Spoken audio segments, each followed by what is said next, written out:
বলো কাদা মাটির মানুষ ভাই, কোথায় গেলে পাবো বলো কাদা মাটির মানুষ ভাই।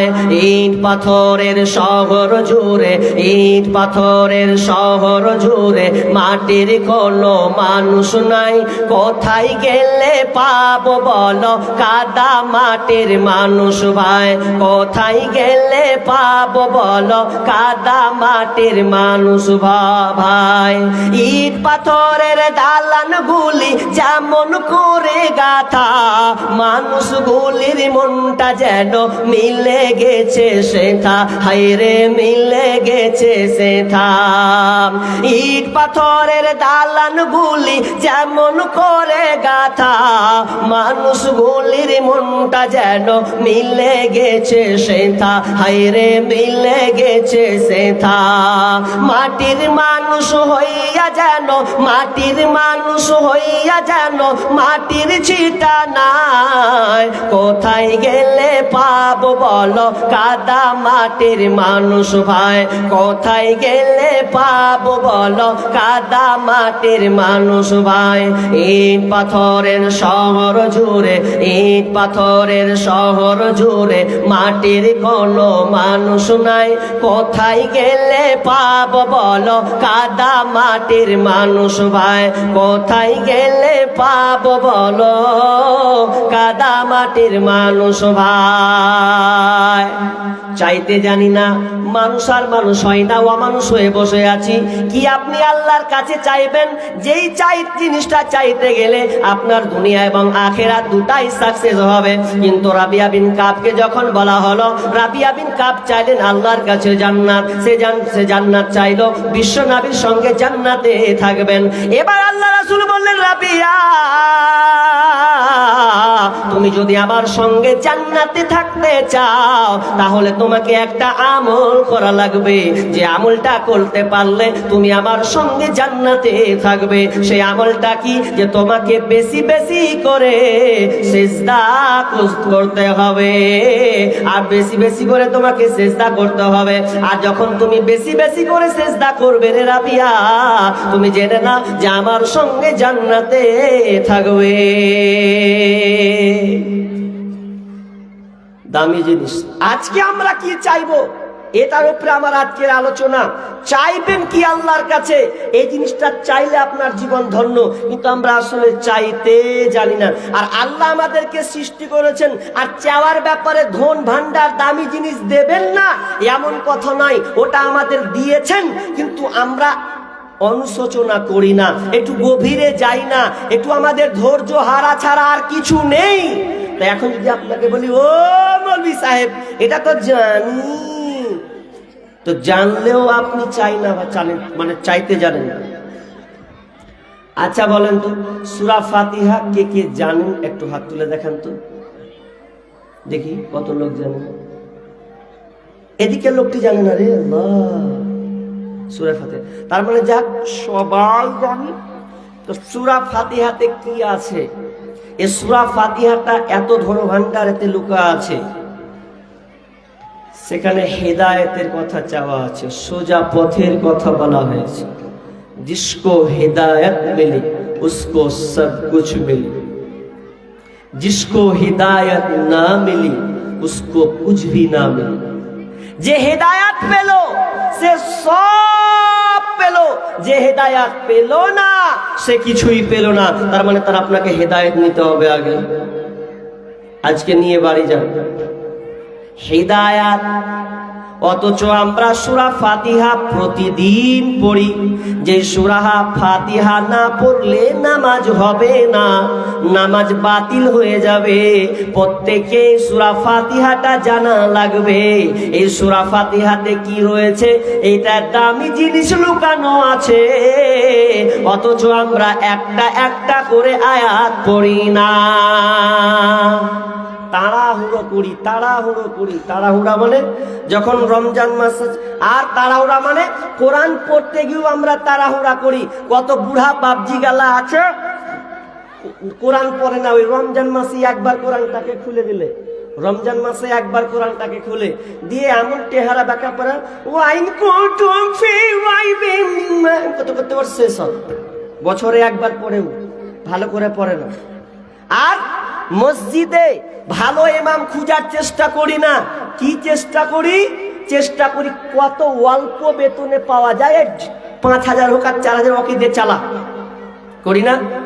ভালো ইমাম খুঁজেন, ভালো কারি খোঁজার চেষ্টা করেন যে আজকে এই রমজান মাসটা হবে, তো এই রমজান মাসে ভালো বেতন দিয়ে এই পুরা মাসটাকে এই তারাবিটাকে চালাবেন কি?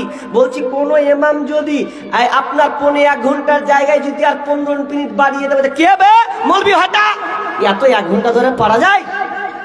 তো তোকে কে পড়তে বলেছে? তারাবি কি ফরজ ইবাদত যে মৌলবিকে ঘোঁচা মারতে হবে যে তাড়াতাড়ি করেন খুব লম্বা হয়ে যাচ্ছে? আর যদি ওইরকম মৌলবি আসেন তো ওইরকম করে তো পড়াবে। ও যা আপনিও তা।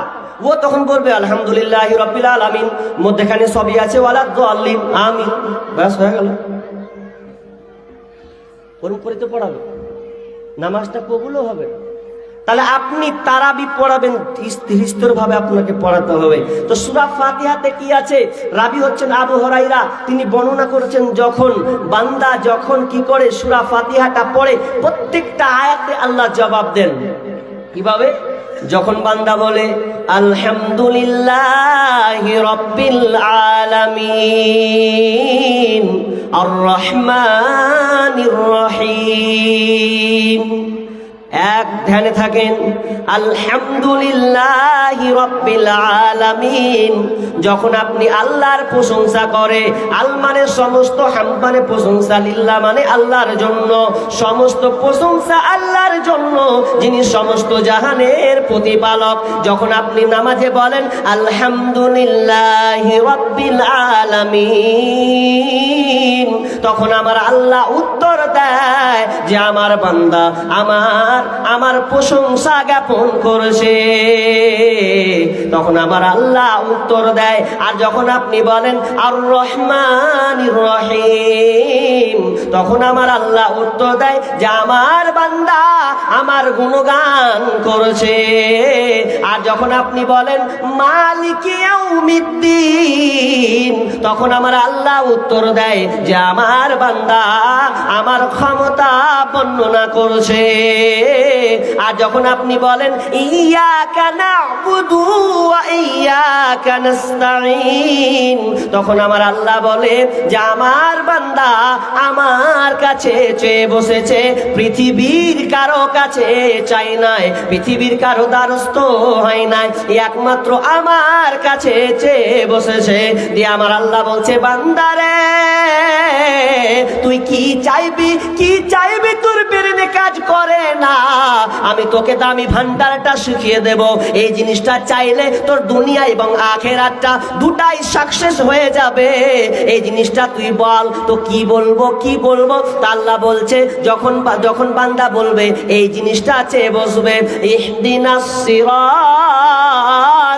মুস্তাকিম, হে আল্লাহ তুমি আমাকে সোজা রাস্তা দাও, হেদায়েতের রাস্তা তুমি আমাকে দাও, যে রাস্তায় চললে তোমাকে পাওয়া যাবে, তোমার জান্নাত পাওয়া যাবে, যে রাস্তায় নবীরা গেছেন, সাহাবীরা গেছেন, সালেহিনরা গেছেন, এমন রাস্তা দিও না আপনার কিনা অভিশপ্ত পথভ্রষ্ট রাস্তা, নিকৃষ্ট ওই রাস্তা আমাকে দিও না।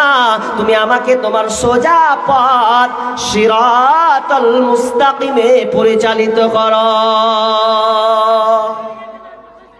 সূরা ফাতিহাতে আছে এই দামি ভান্ডার, ওটাই আপনি আল্লাহর কাছে চান, তবে আল্লাহ আপনাকে দেবেন। কিন্তু দুঃখ লাগে আমরা চাইতে জানি না। নামাজ পড়বেন, ধীরস্থিরতা অবলম্বন করবেন, খবরদার তাড়াতাড়ি না, ঠুকাঠুকি না, কারণ আপনি আল্লাহর কাছে স্যালেন্ডার হয়ে গেলেন, দাঁড়িয়ে গেলেন। অতএব আল্লাহর কাছে আপনি যখন গেছেন ধীরস্থিরতা অবলম্বন করবেন। তাহলে আমার আজকে টপিক আলোচ্য বিষয় হেদায়াত। হেদায়াতের পথে কারা? হিদায়াতের পথে কে আছে এ ব্যাপারে আমি লম্বা আয়াত টেনে ধরেছি। এই আয়াতে আল্লাহ সুবহানাহু ওয়া তাআলা 10টা ধারা বর্ণনা করেছেন। এই 10টার গণ্ডিতে যারাই থাকবে তারাই হিদায়াতের পথে। এবার আমি আপনি হিদায়াতের পথে আছি কিনা এটা আমাকে এবার রিসার্চ করতে হবে, একটু গবেষণা করতে হবে, দেখতে হবে আসলে কি আমরা হিদায়াতের পথে আছি। যদি আপনি হিদায়াতের পথে থাকেন তো ভালো। দেখেন আল্লাহ তাআলা 10টা গণিয়ে দিয়েছেন। আমি আর বিশাল লম্বা করব না, তবে দু একটা কথা বলে আমার এই আয়াতের দিকে চলে যাব। হিদায়াত কত দামি জিনিস, যারা যারা হিদায়াত পেয়েছে। কথা কম না বল না রে ভাই, কথা বুঝে না, বক্তব্য বুঝে বকছে, চুপচাপ তো কাজ করা যায়। হেদায়াত এত দামি জিনিস, যারা হেদায়াত পেয়েছে তাদের জীবন ধন্য। একজন মহিলা সাহাবী আর দুইজনের কথা বলবো, তারা স্বামী স্ত্রী। এটা বলে দিই, যেহেতু মা বোন একদিকে আছে, মা বোনদের আলোচনা একটু হয়ে যাবে, ওটাই ধরলেন আজকে। হেদায়াত পেয়েছে তারা জান্নাতি হয়ে গেছে। কেমন? একটা মহিলার নাম বলবো, যেই মহিলাটার নাম হচ্ছে উম্মে সুলাইম বিনতে মালহান। নাম শুনেছেন কেউ? উম্মে সুলাইম বিনতে মালহান নাম শুনেছেন? যদি না শুনেন তো আজকে শুনেলেন। এই মহিলাটা কে? এই মহিলাটার স্বামী হচ্ছে মালিক বিন নাজার। মালিক বিন নাজার উনার স্বামী। তো তখনও তারা ইসলাম গ্রহণ করেনি, কিন্তু উম্মে সুলাইম দিনের পথে এলেন, ইসলাম গ্রহণ করে নিলেন, কিন্তু তার স্বামী মেনে নিচ্ছেন না, রেগে যাচ্ছেন। শুধু তাই নয়, বলছে তুই আনাসকে তুই মুসলমান বানিয়ে দিলি, তুই ওকে টেনে নিলি। বলছেন না, আমি তোমার ছেলেকে টানি নাই, বরং আরো দিনের পথে ঢুকছি, কোনো পথ ছাড়ি নাই, বরং একটা সঠিক পথ ইসলাম গ্রহণ করছি, এটা হচ্ছে সঠিক দিন। এবার স্বামী রেগে বলছে বাড়িতেই থাকবো না।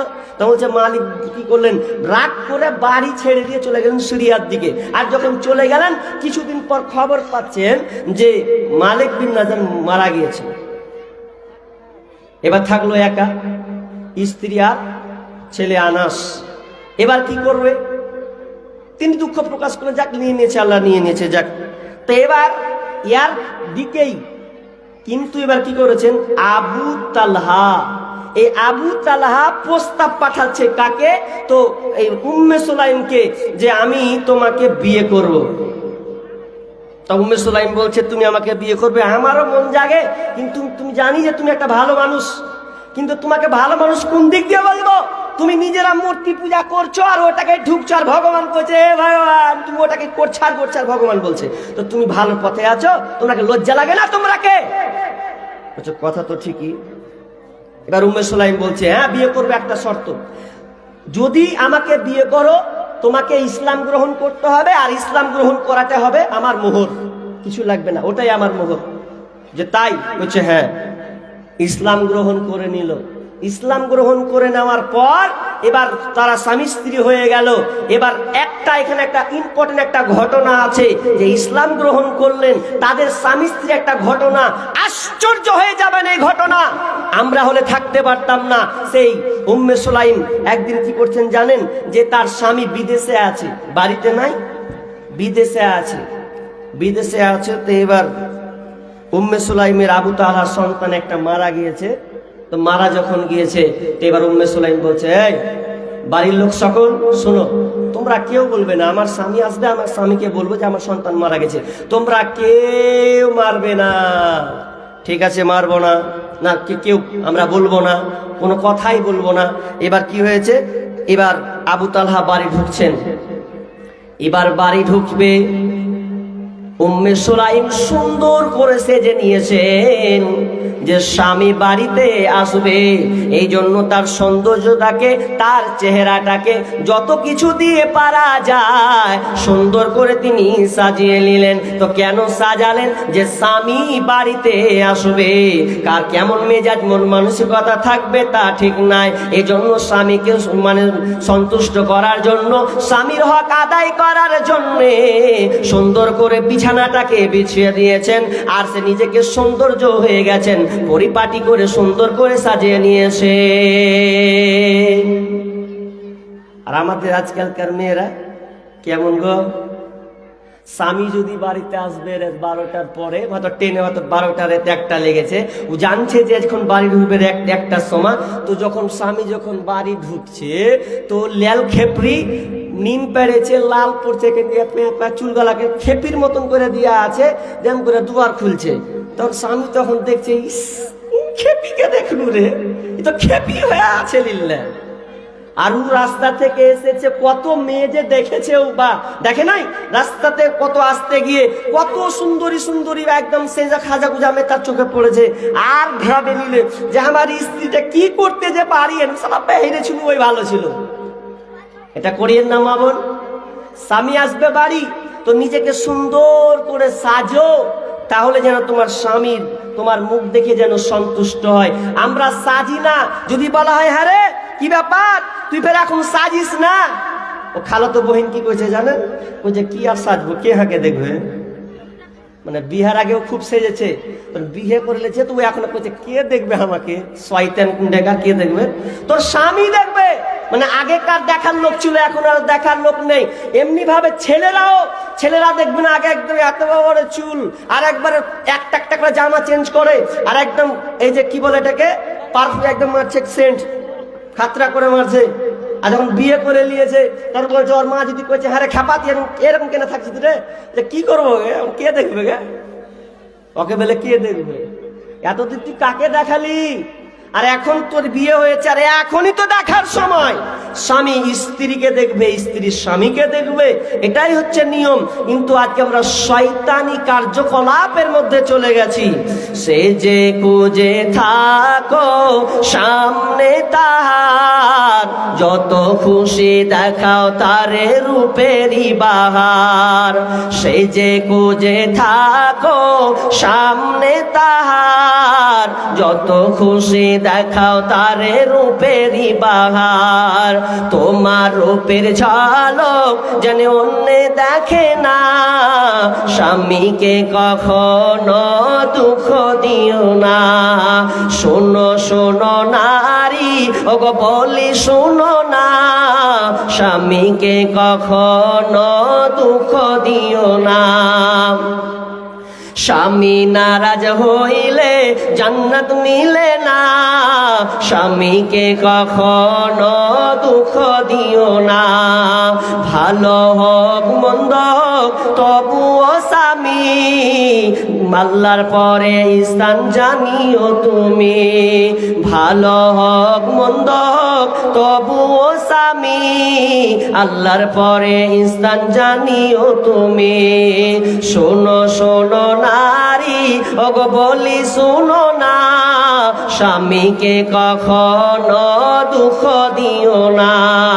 পরকালে যদি চাও জান্নাত বাগান, স্বামীর তরে সঁপে দাও দেহ মন প্রাণ।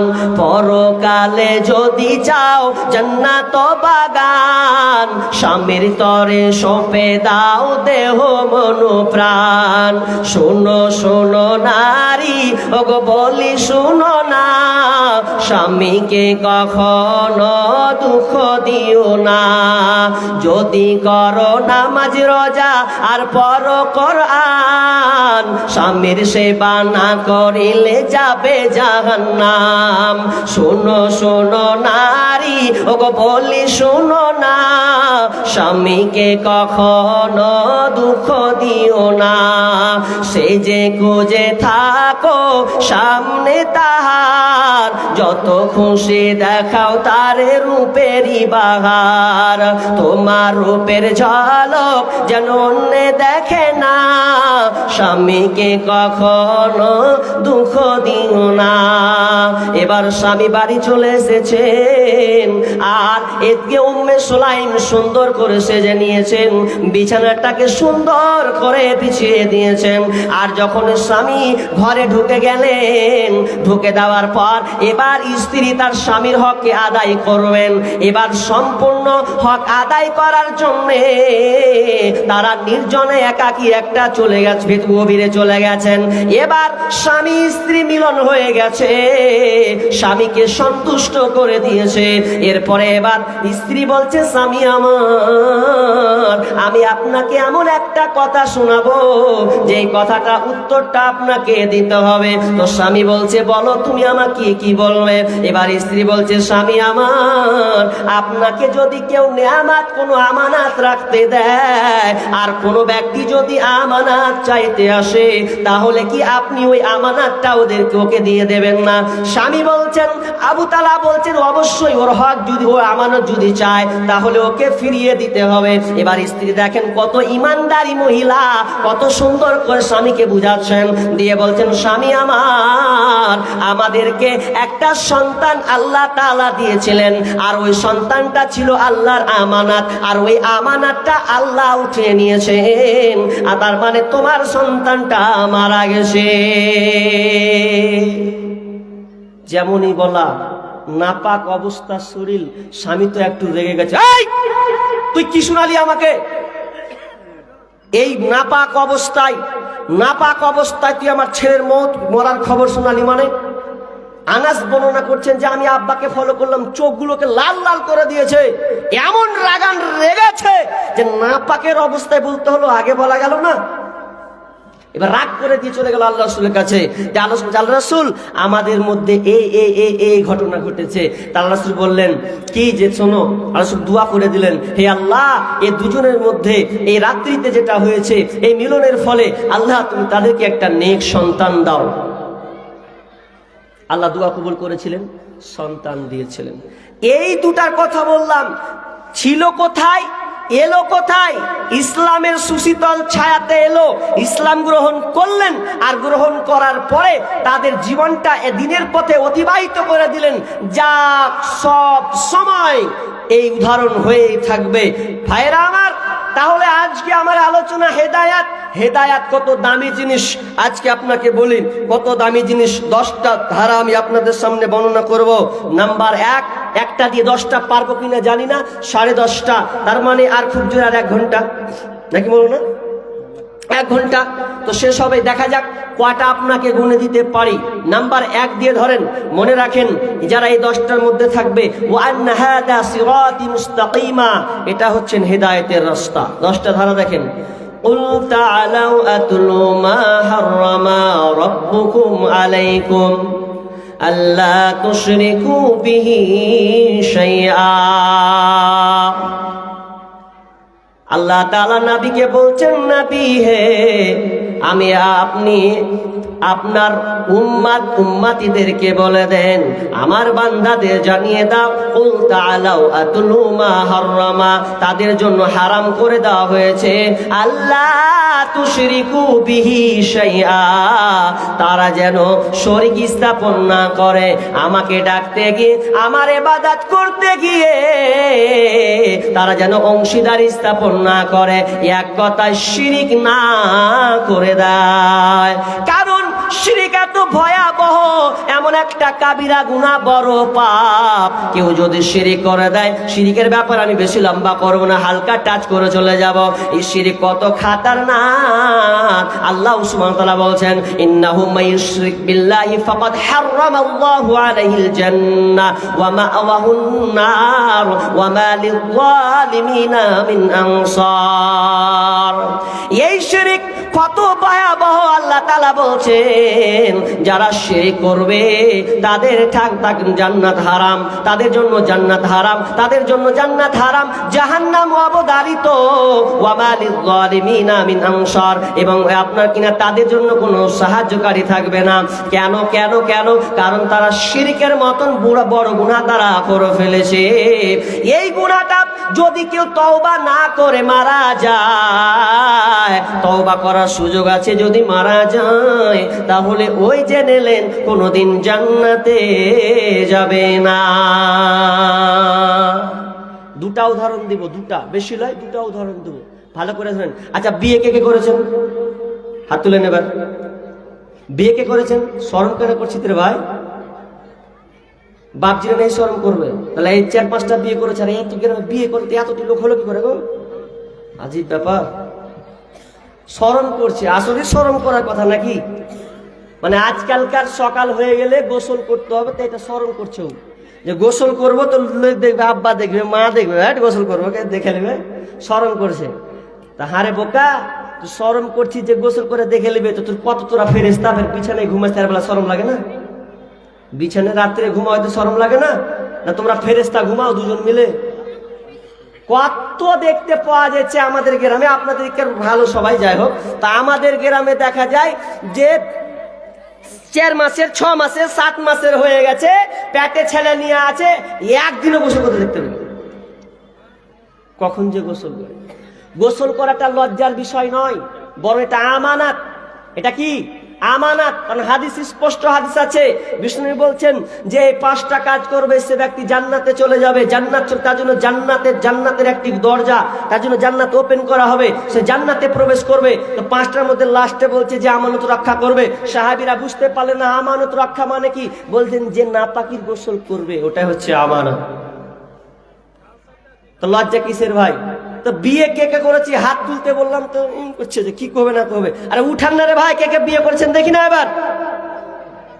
যারা বিয়ে করেনি ওরা পস্তায় না ভাই, তোমার গেলে গেল, তোমার গে হবে আল্লাহ সামনে, ঠিক? তাহলে বিয়ে করেছেন, এবার তাদেরকে একটু মজা লাগবে। যারা বিয়ে করে খালি দাঁত কামড়াইন না, একটু খালি ধুনেন ভালো করে থাক।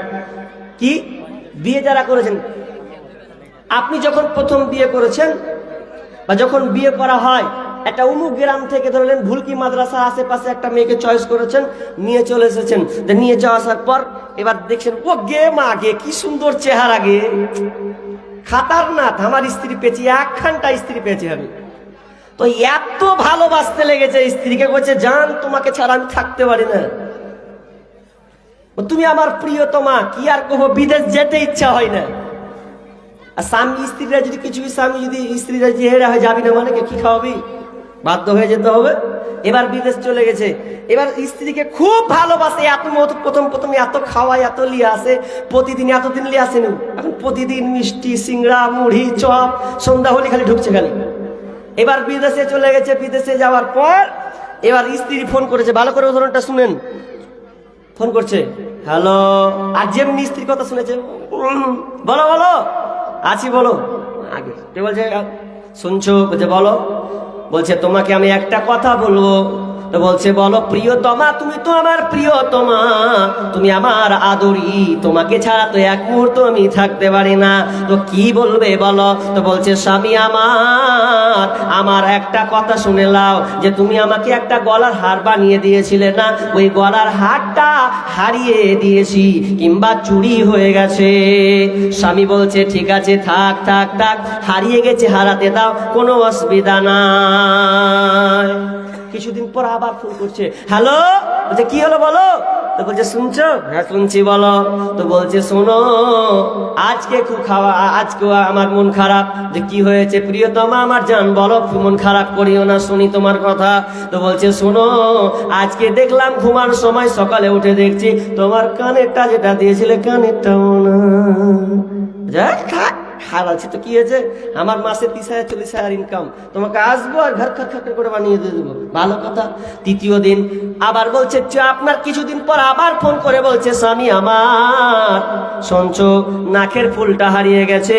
স্বামী বলছে ঠিক আছে, মেনে নিলাম, অসুবিধা নাই, তোমার হারিয়ে যাচ্ছে, আল্লাহ কি বিপদ এলো রে, যাক হারিয়েছে, এ নিয়ে মন খারাপ করার নাই। তো তুমি হারিয়েছে এ নিয়ে টেনশন করিও না, বাড়ি আসতে দাও, তোমাকে আমি সব কিছু বানিয়ে দেব, কারণ আমি তোমাকে খুব বড্ড ভালোবাসি।